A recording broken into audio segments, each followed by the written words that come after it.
Hello and welcome to the Christmas special, where I'll be going through some of my favorite games of 2023 and the ones I'm looking forward to playing in 2024. Hold on. 3 days later. Alright, scratch that. New Year's special. Let's get into it. 3 weeks later. Alright, forget about it. No special. Let's get into it. Alright, quick disclaimer before we start. These aren't necessarily games that came out in 2023. These are my favorite games that I played in 2023. Keep in mind, a few of them are from 2023. So, without further ado, we'll start with the Honourable Mentions, because I never understood why they go after second when they are not better than second. Let's go in order of playtime, starting with Trombone Champ. I saw this game originally on RT Game Stream and I was immediately interested. It looked so fun, and I downloaded it and played it, and I played through the entire story, and I've considered getting mods, but I'm still kind of enjoying all the base game tracks, and they are continually updating it.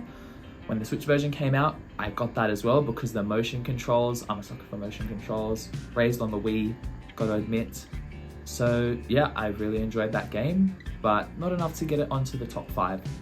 Moving on, we have the finals. This one's very new. I've only got about 13 hours of playtime on it, but I have been really enjoying it. I never liked shooter games, never played Rainbow Six or CS or any of those games, but I am really enjoying the finals because it is more fantasy. You've got like your setting, and the destructible environment really lured me in, and I find that really interesting.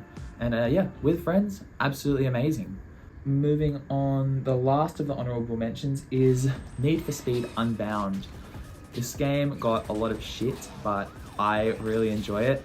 I really like the driving, I like the smoke effects, the cartoon ones that everyone hates, the stylization of everything, and everything except the story. The story just sucks. The way they redeem the antagonist is honestly disgusting, and other than that, it's really fun. I've got a few cars that I've always wanted to own, and I've tuned them to drive amazingly. And yeah, I'm almost finished with the story now, and I'll probably finish the story in the next few weeks. But it's just got those limiting things, and the story does get a bit monotonous and repetitive, especially earlier on with the slower cars. So yeah, maybe the online is where it's at. We'll find out. Alright, kicking off the top 5, we have Super Mario Bros. Wonder. Now, I played through this entire game on my Steam Deck, a Nintendo Switch, and I had about the average playtime. I'm not sure what that is, but I'll put it up on screen now. It's not deep, it's just fun. The levels are well made and rewarding to explore. The worlds are creative, and it's a great game to just pick up and play for 10 to 15 minutes, or if you've got more time, smash out a whole bunch of levels in an hour. And that's not even mentioning the Wonder Seeds that completely remix the levels in so many different ways. If I had to pick a favourite, it would have to be those rhythm levels where you have to jump to the beat and keep up with the moving bricks. I'd say if you're interested in Mario games or even just 2D platformers, check it out. It's also very polished. Next up is Nier Automata.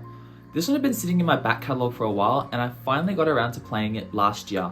I knew I'd always enjoy it. I love dystopias and action games. However, this one exceeded my expectations in many ways, but was also underwhelming at times. Let me explain. The game is about 60 hours long, in my playthrough at least, and it's split into 3 sections. The first one you're playing is 2B, running around, killing robots, meeting characters, exploring the world. It's amazing, it's great, I enjoyed every moment of it up to the first ending. Then you run through the game again, as 9S, her companion. And it's fun, his fighting style is completely different, but you carry over your levels, so that's one good thing. You get to breeze through the bosses and everything. But toward the end it does get a bit repetitive, even though it is a different type of gameplay. You're running through the same story, and skipping through dialogue is something you'll find yourself doing a lot. However, get to the end of his run and the game fully opens up. It becomes probably the best it's ever been. So yeah, you go into your third run thinking, who am I going to be playing as this time? But boom, new story content, new side quests, new everything. There are some twists and major plot points that happen, and as you get toward the ending, you're kind of questioning how it's going to end and actually who you want to win. I'll leave it at that. Moving on to Zelda Tears of the Kingdom, and I logged 130 hours into this game because I think it's something special. I don't care if the Sky Islands are mostly worthless outside of the new starter area and a few puzzles, and I don't care if the map geometry from the first game was reused, because the amount of new shit that they've added is absolutely insane. I know it's cliche, but I spent most of my time in this game exploring. I did try and follow where the story was guiding me, but I'd see one thing slightly off course, and then I'd see another thing slightly off course, and then next thing I knew, I was halfway across the map. That's just how it goes in this game. There's so much to see and do. And that's not even mentioning the depths. Most games would stop there. This is plenty of new content to keep fans engaged, but they went a step further and changed a lot of the mechanics and gameplay elements. Now, some say that it was fully overhauled, some say it was tweaked. I'm somewhere in the middle, but I think it is much better than the original. This game really tries to address most of the issues people had with the original, and to prove my point, I spent about 90 hours in Breath of the Wild, and I spent that much plus another 40 hours rediscovering the world in Tears of the Kingdom. Persona 5 Royal. This game, I technically started in 2022, but I finished it in 2023, and it's my list, so I'm putting it on here.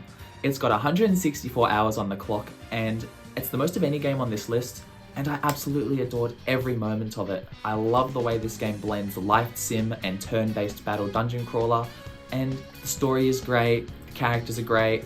Mostly, if you don't like any of them, you can just abandon them and go hang out with the ones you do like. The game was pretty easy for me playing on the normal difficulty, however, I was over-leveled most of the time and abused some of the abilities that you get later in the game to become even more overpowered, so that's on me.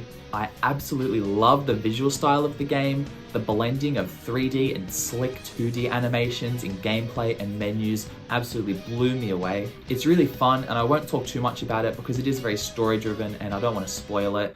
Final Fantasy XVI takes the top spot on this list, and truthfully, I wasn't excited for it when the trailer started coming out. I just finished Final Fantasy VII Remake, and I couldn't imagine moving away from that futuristic cyberpunk setting. I loved it.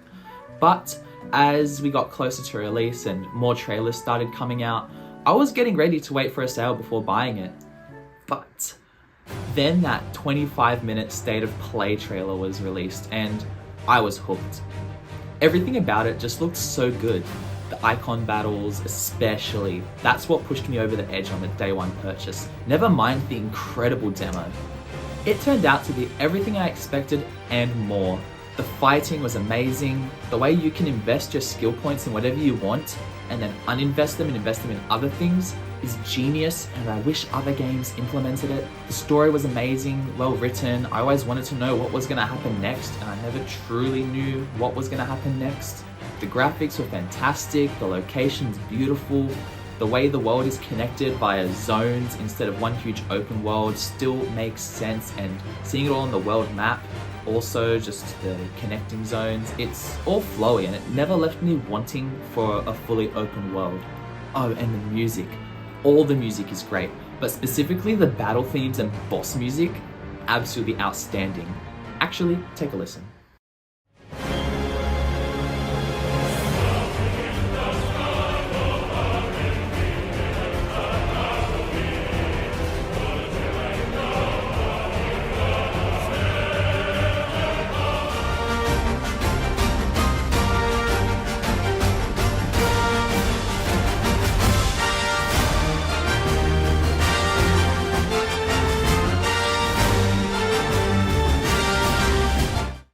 Please don't copyright me, Square Enix. And finally, the icon battles, the spectacle events. These are great. The game has some truly beautiful shots that had me pressing that screenshot button on my controller at multiple points throughout the game. And it's not just the spectacle, it's the way these beautifully rendered shots are still fully playable. The developers have utilized the DualSense controller's features in some fun ways with the adaptive triggers for certain moves. And my only gripe with the game would be that some of the later side quests are a bit monotonous, but even then, those side quests have lasting effects on the world, so it's kind of a nitpick. Otherwise, in my opinion, everything is perfect, and I'm gonna stop there. Now, before I leave, I just wanted to brush through a few of the games I'm looking forward to playing this year. First up, Stellar Blade. I was excited for this game before it was called Stellar Blade, and the release date keeps getting pushed back, But all in all, it still looks very interesting. Again, dystopia, futuristic setting, all the things I want. Final Fantasy VII Rebirth up next. Absolutely loved Remake, and this game looks like it's just going to be more of that.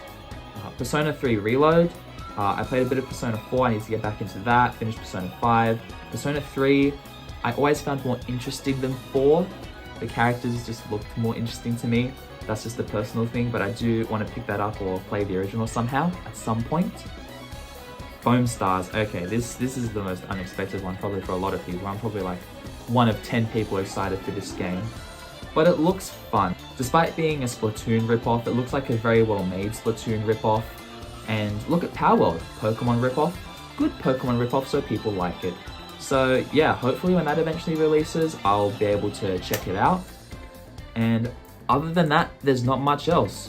Maybe I'll be surprised by something throughout the year, but that's all from me for now. See you in the next one.